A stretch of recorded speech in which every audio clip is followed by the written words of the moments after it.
turakwitabye karamenya gasani kuko uduhamaganga kuri buri munsi kugira ngo tugusingize kubera impuhwe zawe. Nyagasani uduhindure uko ushaka, ku izina ry'Imana Data na Mwana na Roho Mutagatifu, amen. Amahoro bana b'Imana, nimuhumure, Imana iradukunda. Ubwo tujye gusomerwa akabaruwa k'urukundo Imana twandikiye kuri wa kabiri tariki 14 Gashyantare 2023, ubwo duhimbaza abatagatifu Cyril na Methode, abavandimwe bavukanaga bakajyana mu butumwa bakagendera hamwe bagiye kogeza inkuru nziza mu bihugu by'abanyamahanga. Isomo rya mbere ryo mu gitabo cy'intangiriro, umutwe wa 6 umurongo wa 5 kugeza ku wa 8, umutwe wa 7 umurongo wa 1 kugeza ku wa 5 n'umurongo wa 10. Uhoraho arareba asanga ububi bw'abantu bwakwiriye ku isi, ibitekerezo by'umutima wabo nta bindi bitari ubugizi bwa nabi. Uhoraho yicuza kuba yarashyize umuntu ku isi, maze arababara mu mutima we. Niko kuvuga ati, ngiye gutsemba ku isi abantu naremye, kandi hamwe nabo ndatsembe amatungo n'ibikoko ndetse n'ibiguruka mu kirere, kuko nicuza icyatumye mbirema. Nowa ariko agira ubutoni mu maso y'Uhoraho. Uhoraho abwira Nowa ati, injira mu bwato wowe n'inzu yawe yose, kuko mu bantu b'iki gihe nasanze intungane mu maso yanjye ari wowe gusa. Mu nyamaswa zose zitazira uzafate indwi za buri gitsina, naho mu zizira uzafate ebyiri ingabo n'ingore. No mu nyoni zo mu kirere uzafate indwi za buri gitsina, ingabo n'ingore, kugira ngo ubwoko bwazo bwoye kuzacika ku isi. Impamvu nuko hasigaye iminsi 7 nkagusha imvura ku isi mu minsi 40 n'amajoro 40, nkazatsemba ku isi ibifite ubuzima byose naremye. Nowa akora byose uko Uhoraho yari yamutegetse. Hashize iminsi 7 amazi y'umwuzure akwira ku isi. Iryo ni ijambo ry'Imana. Zaburi 29. Uhoraho uha umuryango wawe umugisha wuje amahoro. Nimwegurire Uhoraho bana b'Imana, nimwegurire Uhoraho ikuzo n'ububasha, nimwegurire Uhoraho ikuzo rikwiye izina rye, nimupfukamire Uhoraho kuko yagaragaje ubutagatifu bwe. Ijwi ry'Uhoraho rihindiye hejuru y'amazi, Uhoraho ahindiye hejuru y'amazi magari. Ijwi ry'Uhoraho rivuganye ubukaka, ijwi ry'Uhoraho rivuganye ubuhangare. Imana nyirikuzo ihindishije inkuba, no mu ngoro ye byose bikavuga ngo habwe ikuzo. Uhoraho aganje hejuru y'umwuzure, Uhoraho atetse ijabiro ari umwami iteka. Uhoraho uha umuryango wawe umugisha wuje amahoro. Nyagasani Yesu nabane namwe. Amagambo mu Ivanjili ntagatifu kwanditswe na Mariko, umutwe wa 8 umurongo wa 14 kugeza ku 21. Muri icyo gihe abigishwa bari bagiye kujyana imigati, maze bakagira umugati umwe gusa mu bwato. Nuko Yesu arabihanangiriza ati, murabe maso kandi mwirinde umusemburo w'Abafarisayo n'umusemburo wa Herodi. Bo rero batangira kujya impaka ngo nta migati bafite. Yesu abimenye arababwira ati, kuki mujya impaka ngo nta migati mufite? Ntimurumva kandi murasobanukirwa? Mbese umutima wanyu uracyanangiye? Mufite amaso ntimubone, mukajya n'amatwi ntimwumve. Kandi ntimwibuka igihe manyuriye imigati 5 abantu 5,000, mwakuye inkangara zingahe zuzuye ibisate? Baramusubiza bati, ni 12. Arongera ati, n'igihe manyuriye imigati 7 abantu 4,000, mwakuye inkangara zingahe zuzuye ibisate? Baramusubiza bati, ni 7. Nuko arababwira ati, na n'ubu ntimurasobanukirwa? Iyo ni Ivanjili ntagatifu. Na n'ubu ntimurasobanukirwa? Uwo ni Yesu Kristo ubikubaje, nanjye arabimbaje. Ngaho rero tumuhe igisubizo hamwe n'amasomo y'uyu munsi. Ba Kristo bavandimwe, Yesu Kristo akozwe. Ngaha turaje Nyagasani, turakwitabye kugira ngo utugenze uko ushaka. Ntitube uko twebwe dushaka, ahubwo tube uko ushaka. Bana b'Imana, Nyagasani aradukunda, yatwandikiye akabaruwa k'urukundo. Buri wese nagasoma koko wirinde kugaca, ahubwo ugasome koko ukabike mu mutima wawe. Akabaruwa k'urukundo Nyagasani yakwandikiye, nanjye yanyandikiye, twese yatwandikiye. Ngaha hasigaye tugasoma n'ubushishozi, maze twumve icyo Imana ishaka gutubwira, tuyoboke inzira zayo buri munsi. Hamwe n'amasomo matagatifu ikizimi byacu duteguriye, ubwo duhimbaza abatagatifu Cyril na Methode, abavandimwe bogeza ubutumwa, ndetse na mutagatifu Valentin. Tujya kuzirikana kuri amasomo y'uyu munsi, buri wese ahagume kugira ngo buri wese ayoboke inzira y'Imana. Turaza kuzirikana ku ijambo riri mu rurimi rw'Igifaransa ryitwa ngo deviation. Ugenekeje mu Kinyarwanda bavuga ngo ubuyobe, kuyoba inzira. rero mu kuzirikana kuri iryo jambo tugiye kugendera ku ngingo eshatu z'ingenzi. Ingingo ya mbere iragira iti igisobanuro cya deviation, igisobanuro cyo kuyoba inzira. Ingingo ya kabiri ubuyobe ku Mana cyangwa deviation ku Mana. Naho ingingo ya gatatu iraza kuba ngo ubuyobe kuri Saint Valentin cyangwa deviation kuri Saint Valentin.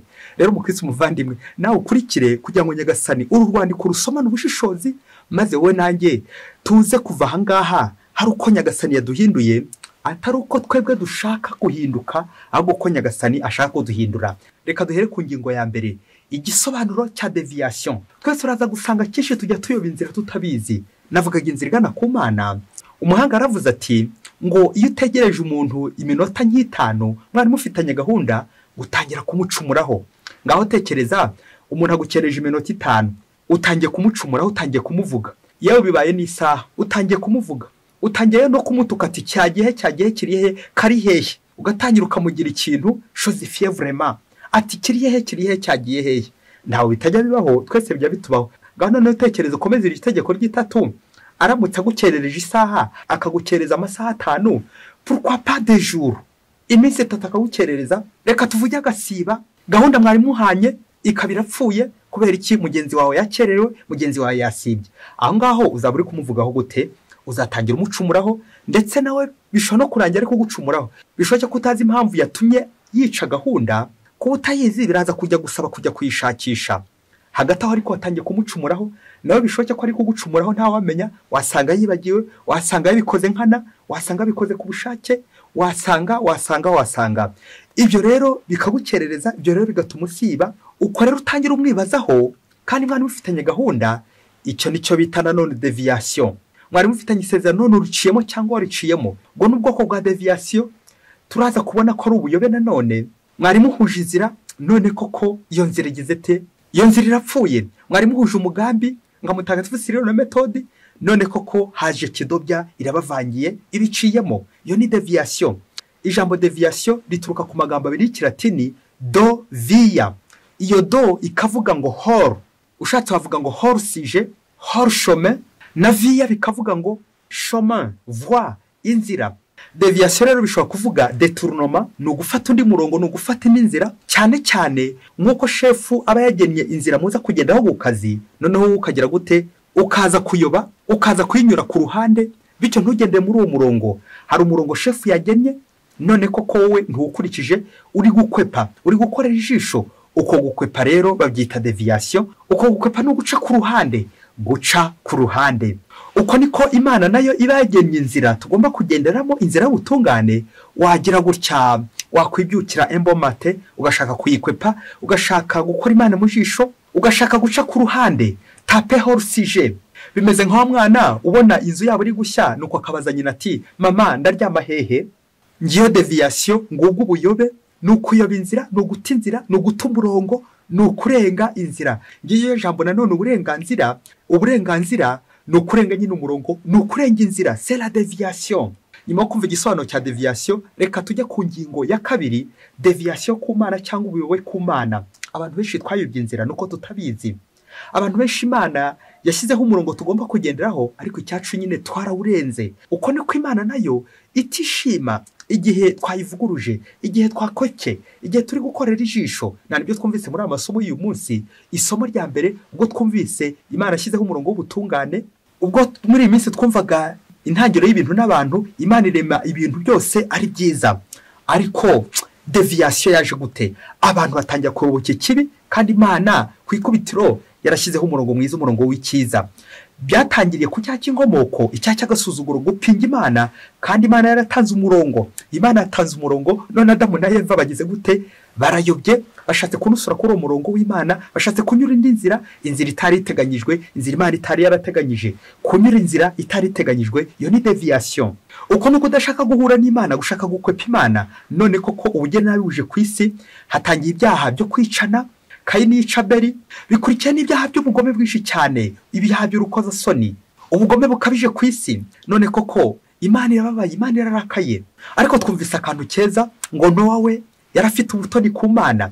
Niyo mpamvu tuza kumva Imana igiye gukora ku buryo bwose, igiye gushaka uburyo bwo gukiza abantu ku bundi buryo ikoresheje Nowa. ubwo Imana izaganisha ku ijambo bita la reproduction, uburyo ibimera, uburyo inyamaswa, uburyo n'abantu bazongera bakororoka, bityo bakongera bakaba bashya.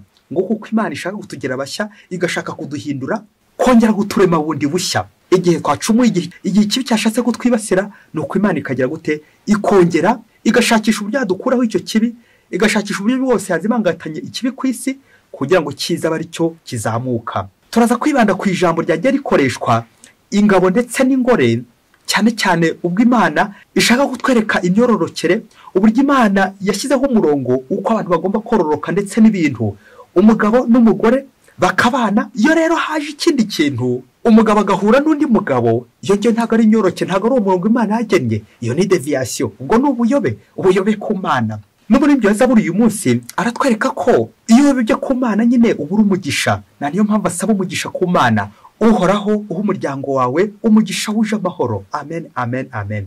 Mba ndi mu mahoro ryari? Mba ndi mu mahoro iyo ndi kugenda mu nzira z'Imana. Mba ndi mu mahoro iyo numva icyo Imana imbwira nkagikurikiza. Mba ndi mu mahoro iyo ndi gukora ugushaka kw'Imana. Mba ndi mu mahoro iyo nteze amatwi Yezu ibyo ambwira akaba aryo nkurikiza, aho gukurikiza ibyo ngewe nibwirije ku giti cyanjye. Turuva muri Evanjiri uyu munsi harimo akantu bita deviation, hors sujet. Abantu bari gutapa hors sujet intumwa za Yezu Kristo, mu gihe Yezu Kristo ari kubaburira kwirinda umusemburo wa Herodi n'uw'abafarisayi. Bo batangiye kwitekereza ibindi by'imigati, ibiri mu mutwe wabo n'imigati ni ibiryo, ni iby'umubiri gusa. Nyamara Yezu Kristo kubabwira umusemburo, habaho umusemburo mwiza n'umubi, umusemburo ututumbisha umugati, umusemburo mwiza kugira ngo abantu barye bahage, ariko n'umusemburo mubi Yezu Kristo ashaka kubarangira aribwo buryarya.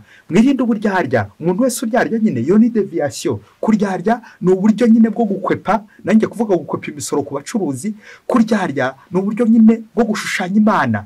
Rero Yezu Kristo akabura intumwa ze kudakora ijisho gutishushanya, kwirinda deviation, ahubwo bakayoboka inzira nziza bagana ku Mana, inzira nziza bagana kuri Yezu. Ariko ubwabo ntibari kubyumva, amatwi yabo arafunze, bifunguriye amatwi y'imigati, navuga inda y'abatanze imbere, aho gufungura amatwi y'umutima, umutima aho bahurira na Nyagasani kugira ngo birinde uburyarya. Nimwirinde umusemburo w'abafarisayi n'uwa Herodi.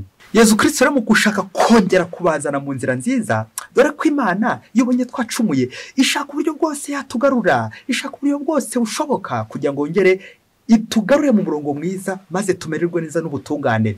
Nuko Yezu Kristo abahaye ingero zigera muri 2 z'ibitangaza yakoze, nuko agasoza ababwira ati na n'ubu nimurasobanukirwa. Amen, amen, amen. Ni ngaho Yezu Kristo nanjye ambajije ati ibi nagukoreye padiri we, ukuntu wavutse urabyibuka, uko wakuze urabyibuka, uko nagufashije urabyibuka, uko wize urabyibuka, uko washinze urugo urabyibuka, uko wabaye padiri urabyibuka, uko wihaye Imana urabyibuka, za nzira zose wanyuze murazibuka, ibibazo wahuye nabyo mu buzima urabyibuka, uburwayi wahuye nabwo urabwibuka mu buzima, ibyo wakemuye bigakunda urabyibuka, ibibazo waboneye ibisubizo urabyibuka. Aha na n'ubu nturasobanukirwa uko Nyagasani uko ashaka kutugara mu nzira nziza, yongera gutwibutsa n'ibindi byiza yadukoreye. Ariko twebwe icyacu kubera ko dufunze amatwi arayo umutima ndetse nanjye kuvuga nayo umubiri, bikaza kurangira ko tutamenye ibitangaza by'Imana.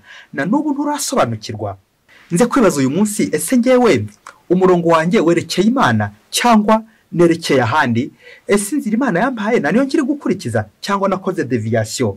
Nahinduye inzira, guhindura inzira dovia hors sujet. Ngibyaha dukorera Imana, burya icyaha cyose cyitwa deviation. Burya icyaha cyose cyitwa deviation kuko Imana ishaka ko twayitunganira. Ngewe rero icyanjye nacumura koko, nkaba koko nyobye inzira. Kuyoba inzira abebe turi kwinshi. Hari ubwo tubona abantu ngo b'abapagani ngo batagera mu kiliziya, tugatangira tukabacira urubanza ngo nibo bapagani, ngo nabayobe, tukavugiraho ibintu byinshi cyane. Nyamara ubuyobe bwarakwiriye bakristo bavandimwe. Kuyoba no gucumura ku Mana, kuyoba no gukora icyaha, kuyoba no kwirengagiza Imana, kuyoba no gusuzugura Imana. Ubuse Imana koko ko yatanze umurongo, Imana yatanze umurongo gashefu tugomba kubaheza kandi tugakurikiza. Ese ndacyawuba cyangwa ndawusuzugura? Niba ngusuzugura nanjye ndi mu bayobe kandi uri umukristo kandi byaba. Nyuma yo kubona ko abantu benshi turi abayobe ndetse n'abakristo yewe by'umwihariko, reka tujya ku ngingo ya 3. Nawe uze kwiyumvira uburyo abantu benshi koko turi abayobe. Ushobora kuba urimo nanjye ndimo, ntiwikuremo, ahubwo uze kureba aho ujya uyoba, cyane cyane ku Mana ndetse no ku bavandimwe. Ingingo ya 3, ubuyobe kuri Saint Valentin cyangwa deviation kuri Saint Valentin. Iyo deviation mu Kristo umuvandimwe, mwari muzi ko umutagatifu Saint Valentin tujya twitira itariki 14 ngo uyu mutagatifu Valentin ngo yari umupadiri, ngo noneho mu gihe cye i Roma ngo hari intambara zikomeye cyane, noneho ngo umwami Claude le Cruel ngo yari umugome umubisha, noneho ngo aza gutegeka abasirikare kudashaka ndetse n'abandi basore bose bari hafi aho ngaho kudashaka, ngo byumvikane ko ari kugira ngo atsinde urugamba akomeza atsinde. Nuko ngo Padiri Valentin ngo aza gukora igikorwa, reka tuvuge ishyaka ryamuzamutsemo, agatangira ashingira abantu rwihishwa, harimo aba basirikare akabashingira rwihishwa. Urumva yarafite ishyaka nyine ryo gushinga ingo, agahanira gushinga urugo koko byumvikane kugira ngo rutere imbere basezerane muri Nyagasani. Nuko regiye kiza kugera koko rya shyaka yarafite riza kuva mu ishyari, ngo baramufunga. Ngo nuko ku munsi wo kumunyonga, icyo bita ajout tardif, ibintu bamwongereraho nyuma, anabyo abantu benshi baheraho dévier le chemin, bikaza kurangira babaye abayobe abantu benshi cyane. Ngo mutagatifu Valentin ngo yaba yaranditse akabaruwa ngo kandikiye umukobwa wari ushinzwe gereza, iyo gereza nyine aho Valentin yarafungiwe. Ngo ko kabaruwa ngo kageraga kati ngo kubera Valentin wawe dutangazwe n'ukuntu Valentin yarwaniye ishyaka ryo gusigasira ingo. Iryo shyaka rero abantu benshi bagiye barivana mu ishyari. Ngewe deviation aho kugira ngo uz'abakristo zikomere, ahubwo benshi turazisenya kuri uyu munsi. Uyu munsi abantu benshi bakaba barahinduye ngo umunsi w'urukundo eros, urukundo rwo kohoka mu ngeso mbi z'urukozasoni. Iyo ni deviation. Ngiye muri aka kanya kubibutsa ibyaha bine, ubundi akenshi bakunze kuvuga bitatu, sur la déviation sexuelle, ibyaha bitatu byo kuyoba inzira y'abashakanye. Ubu ni nk'uko twabyumvise mu isomo ry'uyu munsi. Isomo rya mbere, Imana yaremye umugabo n'umugore ndetse no mu kororoka. Imana ibyo byose biha umugisha umugabo ko agomba guhura n'umugore kugira ngo bororoke iyo myororokere. Ariko dutangazwa n'ukuntu abantu kuri iyi si bagiye bihimbira ibindi, izo bita deviation nyine, ubuyobe, aho kugira ngo umugabo n'umugore babonane nk'abasezeranye, bikaza kurangira kuko buri wese ari kubyana ukwe, buri wese ari gukora ugushaka kwe. Deviation, anyura inzira undi akanyura indi nzira. Rero ubwo bwoko butatu ndaza kongeraho bwa kane, nawe uze kubucunga. Hari igihe wasanga urimo, hari igihe nanjye nasanga ndimo. Buri wese icyo agomba gukora ni ukugira ngo koko yongere agaruke mu nzira nziza y'Imana. Ubwoko bune n'ubu. Ubwoko bwa mbere sur la déviation sexuelle, ubwa mbere c'est l'homosexualité, guhuza ibitsina, ubutinganyi. Ubuyobe bwa kabiri c'est la masturbation, kwikinisha. Ubuyobe bwa gatatu c'est la bestialité, nuko ngo umuntu aryamana n'inyamaswa. Bakristo bavandimwe, aya mahano ngo kuko aya mahano buri wese yumvise koko, reka tuvuge birenze ihaniro koko, ariko tuzirikane ko ibyo ngibyo ari ibyaha koko bibabaza Imana, bitabaza ubuvunyi bw'Imana. Ariko ku rwego rwa kane noneho, niba uzirikana icyo twavuze ku ijambo deviation sexuelle by'umwihariko, ni icyaha bita adultère, no gusambana nyine. Burya gusambana ni deviation, ni ukuyoba ku Mana ndetse no guca mu isezerano. Abantu benshi iki cyaha ntibakunze kugifata nk'icyaha gikomeye cyane, nyamara ni deviation ubwayo, ni ukuyoba inzira. Rero ngubwo ubwoko bune bwa deviation nabateguriye, ariko ndifuza cyane kugaruka kuri ubu bwa kane, adultère, icyaha cyo gusambana, kuko abenshi cyane bagira ngo ni urukundo. Abantu benshi cyane bagira ngo ni ugusigasira urukundo, ngo kuri Saint Valentin ugasanga ibintu byacitse, ugasanga ingo nyinshi niho zasenyutse, ugasanga benshi umugabo n'umugore niho bari guca inyuma. Umunsi umwe hirya kure cyane muri Afurika, ngo umugabo n'umugore ngo bari bakize mu rugo rwabo kandi ari abakristo b'indani. Ubwo ku itariki 14 z'ukwezi kwa kabiri kuri Saint Valentin, bwari buke nyine bajya kwizihiza Saint Valentin, ariko kubera ko bari abakristo bagombaga kubanza kujya mu misa, barangiza misa bakaza gusohokana urugo rwabo. Ubwo bahana iyo gahunda ko ariko bizagenda. Nuko buri buke koko iyo tariki 14 ngo igere, bya bindi by'uko nyakibi atarara bushyitsi, wa mugabo ngo aza kubyuka yarwaye. Nuko ngo abwira umugore we ati, umva rero madame, kuri tariki 14 nyine ka gahunda twari dufite ko tuza kubanza kujya mu misa, hanyuma tukaza gusohoka tukajya gufata kamwe muri hoteli kujya kuganira nyine twembi. Nuko wa mugabo abwira umugore we ati, madame rero narwaye, ubu narembye, reka njye kwivuza, wowe utangira urugendo ujye mu misa, nindangiza kwivuza ndagusanga kugira ngo twembi ntituze gukererwa mu misa. Nuko koko umugabo kubera ko yari yarembye afata urugendo koko agiye ku ivuriro. Umugore nawe koko aba yagiye mu misa, ngo umugabo araza kumusanga nahindukirira. Umugore yasigaye mu rugo nawe kwitegura kujya mu misa, muri ako kanya umugore ngo yitaba telefone, ngo iyo telefone ngo ikaba yari umugabo nawe ushinze urugo, ngo bari bariganye muri primaire, ngo bakundana. Nuko arahitaba wa mugabo amubwira aho amusanga kugira ngo basohoke bongere basubukure urukundo rwabo rushibuke. Nuko wa mugore murumva yafite gahunda yo kujya mu misa, abarahinduye koko asanze wa mugabo wundi muri hoteli. Nuko ageze muri ya hoteli na wa mugabo bari mu cyumba aho ngaho, nuko atangira kugira amakenga avuga ati none umugabo yagera mu misa akamburayo. Nuko wa mugore ngo asohoka akanya gato mu cyumba bari mu cyo cya hoteli nyine, nawe wibaza ukuntu yasohotse nyine yambaye. Nuko kugira ngo umugabo nyine bari kumwe ataza kubyumva, ajya hanze gato ngo agiye guhamagara umugabo we ngo mubaze uko amerewe ku bitaro, ngo kubera ko bagiye gutangira misa. Nuko wa mugore we aramuhamagara, ngo amaze kumuhamagara wa mugabo nawe ngo ha yarari, wa mugabo ngo aramwita baramubwira ati ndacyari ku bitaro ariko ngiye kuza, bagiye kurangiza kumvura, ndabasanga muri mu misa. Ngaho nawe tekereza uburyo uyu mugore abeshya uyu mugabo. Uyu mugabo ariko yajya akumva umuntu bari kuvugana, ari kumva ahantu ari kuvugira. Nuko agira amatsiko yo kujya kureba uwo muntu uri kumuvugisha ahantu aherereye. Mu gihe ajya kumureba kuko yari yamubonye ahantu aherereye, umugore nawe anyura munsi agiye kureba ibyo umugabo yari arimo hirya, dore ko yari yamubwiye ko ari kwa muganga kandi koko bari mu byumba biteganye, ariko umwe ntiyarazi aho mugenzi we yasohokeye. Umwe aciye hasi undi aciye hejuru. Umugore mu kujya kureba bya bindi umugabo yari arimo, ahitira mu cyumba umugabo yari arimo, asanga hari undi mugore bari kumwe. N'umugabo nawe agiye muri cya cyumba umugore yari arimo yaraturutsemo, asanga hari undi mugabo nawe bari kumwe. Sibwo se umugabo atangiye kurwana na wandi mugabo, baratangira bararwana ati uri kunshakira iki umugore wasohokanye umugore wagiye umunsi kuri Saint Valentin nta soni.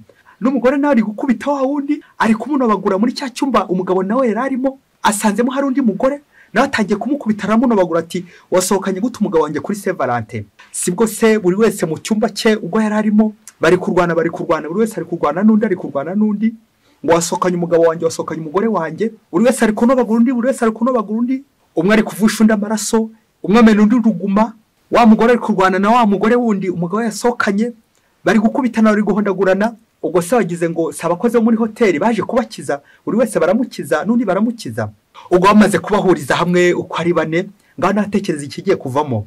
Bamaze kubahuriza hamwe uko ari bane, baza gusanga abo bantu uko ari bane zari ingo zari ziyoboye izindi mu buryo bwa Kristo, bagombaga kujya mu misa, bava mu misa koko bagasohokana nyine ngingo z'abakristo, ingo zibanye neza. Ngaho nawe tekereza bavuye muri hoteli amaze gukomeretsanya, buri wese yarwanye n'undi, bakubitanye bahondaguranye, buri wese nta wari uzi ko yasohokanye n'umugabo we cyangwa n'umugore wundi. Bije kurangira koko bagiye kwivuza, aho kujya mu misa ahubwo bahitiye mu bitaro. Ngibyo bya bitaro wa mugabo yahoze yifuza, none abigezemo bamumenye uruguma, kandi yagombaga guhitira mu misa. Bakristo bavandimwe, Yezu Kristo akuzwe. Nguko uko abantu benshi turi muri deviation, nguko abantu benshi ingo zacu twazishyize muri deviation, nguko uko abantu benshi ingo zacu zigiye gusenyuka, yewe cyangwa zanatangiye gusenyuka, cyangwa ziri mu marembera, cyangwa turi muri za gatanya. Kubera iki? Deviation, ubuyobe, ibyaha, ubutinganyi, ubusambanyi bukabije, guca inyuma.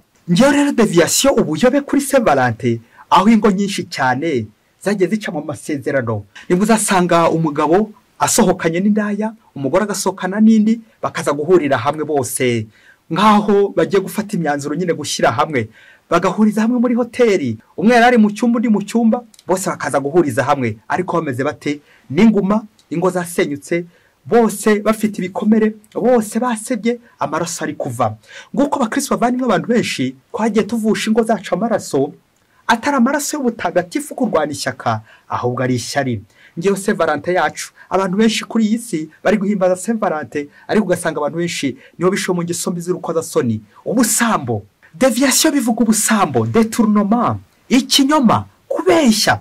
Ukaba wabeshya umugabo ati ngiye ibunyanaka, ukabeshya umugore ati ngiye ibunyanaka ngiye mu misa, kandi ugiye muri hoteli urasohotse, usohokanye n'indaya, warangiza kugiye mu masengesho. Nguko abantu benshi tubeshya Imana, bwa burya Yezu Kristo atuburira, bw'abafarize n'abigisha amategeko ndetse n'ubwa Herodi, bikaza kurangira turi kuryarya Imana abakristo bavandimwe, kubeshya Imana mu buzima bwacu, guca mu isezerano, kubeshya, ikinyoma, kwiba, ubusambo bukabije, détournement, gusenya, guca inyuma mwashakanye. Ubwo bwose n'ubwoko bwa deviation. aha ni bya bindi umuhanga avuze ati ushobora kubeshya abantu yewe ukanabeshya n'Imana, ariko bizarangira rero wibeshye, bizarangira urugo rwawe koko ruri mu bitaro nyine rurwaye, ruri kuri bomboni. Tekereza nawe urugo ruri kuri bomboni, ruri kuri ogisijene, kandi mwari abakristu bahagarariye abandi, abakristu b'indani, ariko ni mwebwe muri gusenya urugo rwanyu, ni mwebwe muri gukora deviation, ni mwebwe muri kuyoboka inzira mbi, ni mwebwe mwayobye inzira. Ngo kubera iki? Ngo n'uburenganzira bwanjye. Umugore yataye urugo, umugabo yataye urugo, kubera iki? Ngo Saint Valentin. Ngaba bayobe kuri Saint Valentin, aho kuba ishyaka byabaye ishyari. Mukristo muvandimwe, uramenye umunsi w'umugisha ntuze gukubera umunsi w'umuvumo. Ese ni ishyaka mfitiye Nyagasani?